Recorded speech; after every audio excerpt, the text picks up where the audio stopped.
Hi all, in this video we are going to learn on an experiment LED display. Okay, what is the objective of this LED display? To glow in LEDs. Okay, why we want to learn this glowing of an LEDs? Okay, if you can see an any railway station or an bus stand, there you can see an big LED displays. Okay, what they are trying to display there? They are trying to display an character or an timing or an any signs. Okay, in order to glow that one, there will be having an some hundreds of LEDs or an thousands of LEDs. But in this experiment, we are going to see an only 8 LEDs. How we can glow that LEDs in a different pattern or a single light glow. Okay, you can take an LED application for an any kind of an indication. Okay, water level indication, or there you can see an signal light. You can take an n number of application. Now let us see the board here. In our previous video we have seen the all the components available on this MSP430 trainer kit. This is in your microcontroller. Here we have an LED 7 segments. Now let us concentrate only on this microcontroller and then this LED displays. Okay, how many LEDs are there here? Total we have an 8 LEDs. These LED lines have been connected to an MSP430 through an port 1 connection. As you all know that port 1 has an 8 bits. Port 1 is having an 8 bits, that is nothing but an port. If you see in a programming language, p1.1 to p1.0 to p1.7. Okay, which pin is connected to which port? Okay, this p1.7 is this one, p1.0 is this one. Okay, this is p1.0, p1.1, p1.2, p3, 4, 5, 6, 7. Okay, our 7 is an MSB bit, 0 is an LSB bit. Okay, now let us if I want to make this outputs as an output port, I need to make sure that my p1 dir has been written with a 0 ff means all ones, right? I am making all the 8 pins as an output port first thing. Then if I want to glow only this bit means only my MSB bit should be high. Okay, that is nothing but 000 here, 0001. Okay, this is my MSB, this is my LSB. Okay, if I write from an MSB to LSB, it simply looks like 1000000, that is nothing but 80 hexa number equivalent. Okay, where I want to write this hexa number equivalent? I want to write for P1 out with an hexa indication 80. If I write this 80, it is going to be glowing. Okay, if I want to use this LED pins means I need to make sure that I am been enabling this DIP pin. Okay, for each experiment you have an controller in this DIP pin, you need to set that one. Okay, that is default, that is an board configuration. Okay, now let us see the programming part. See the code here have been written. Okay, whatever you have been seeing with an blue color, it is an commented section. First thing is you need to have an header file MSP430 2013 H we have been using. Then I will straight away come to an wide main part. First thing is we are going to disable watchdog timer. These things you have been seeing from an software experiment also.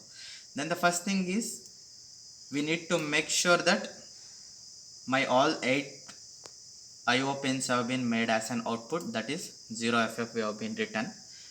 Then I am continuously trying to write an, okay, here I will change. Okay, if I want to glow that one, it need to be an 80. I have been written an 80, only that is the part I have been written.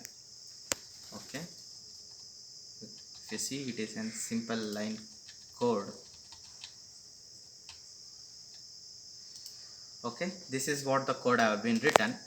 Then the default options you want to set, it has been already told in your previous video. Here also I am trying to tell that here we need to select and device MSP430 F 2000. ಇದನ್ನು ಮಾಡೋಣ. Pause my delta. Here we need to select and device.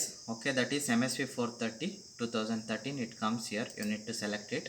Then you need to come for a linker. Here in the output you need to select this allow spy by extra output file, then you need to go for extra output. Here you need to tick on generate extra output file, then output format should be msp430 txt.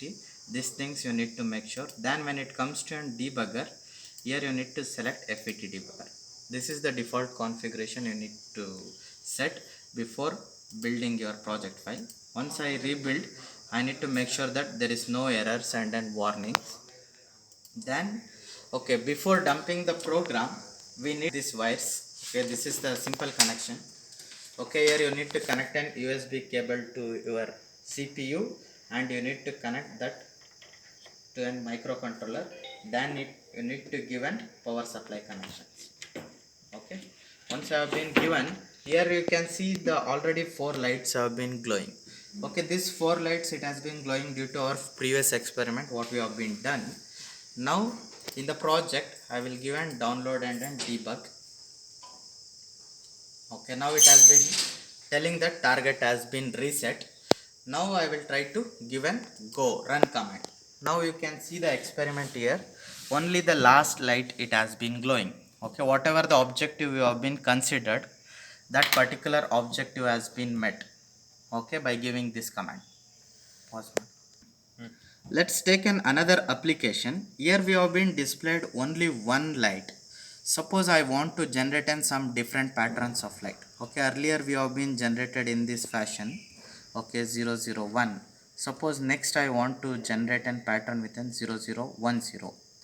Okay, then after this pattern I want to generate an 0111 000. Okay, if I want to glow it in this fashion, how I want to write? Earlier in the while loop, we have been written and continuously writing the same thing in an while loop, right? While one we have been written and continuously we were writing this value. But always our microcontroller is going to be running within some specified frequency. Suppose if I want to, if I am not writing continuously, if I write within different pattern in the next lines, within a fraction of seconds it is going to take the next value. In order to have a better visibility, we are going to add and delay. Okay, that is nothing but after then that particular line command we will be adding and delay within some 60. That delay code we will be writing. Okay, for this one you know that equivalent is 080. What is the equivalent for this one? If I try to see from this side, it is 100. That is nothing but an 40. From this side if I see MSB, it is 0. Then 1110 means it is what it is? E. Okay, like that you can generate for any pattern. Now let us try to write the same thing on a software. Here you can see the code. Here I have been written in P1 out 80, then I have given a delay 60, then I have written in P1 out 40, delay 60, then P1 out 0E, delay 60. Okay, what is this delay? This is an function we have been written in a white delay. We have been taken in as an input D. For this one simply we have been wasted in clock cycle. Okay, for loop int k equal to 0, k less than d, k plus plus. Inside that one we have written an another for loop j equal to 0, j less than 1786, j plus plus. Okay, here we are not doing anything. Simply we have been written in 2 for loops. Here simply it is going to waste the clock cycles. Okay, if I am writing in any delay function, one thing is we need to make sure that we have been specifying that on the top. Okay, that white delay. Okay, that is a simple modification we have been done. Now let us try to rebuild this one. Okay, download and debug. Okay, now I am going to run the program here. Okay, okay, you can see the pattern whatever I have been written, that pattern is continuously been repeating. Okay, like this, if an faculty given any pattern for you to glow and light, like an first 2 lights, then 4 lights, then 6 lights. Okay, you can write the equivalent code and within delays you can build it. Thank you.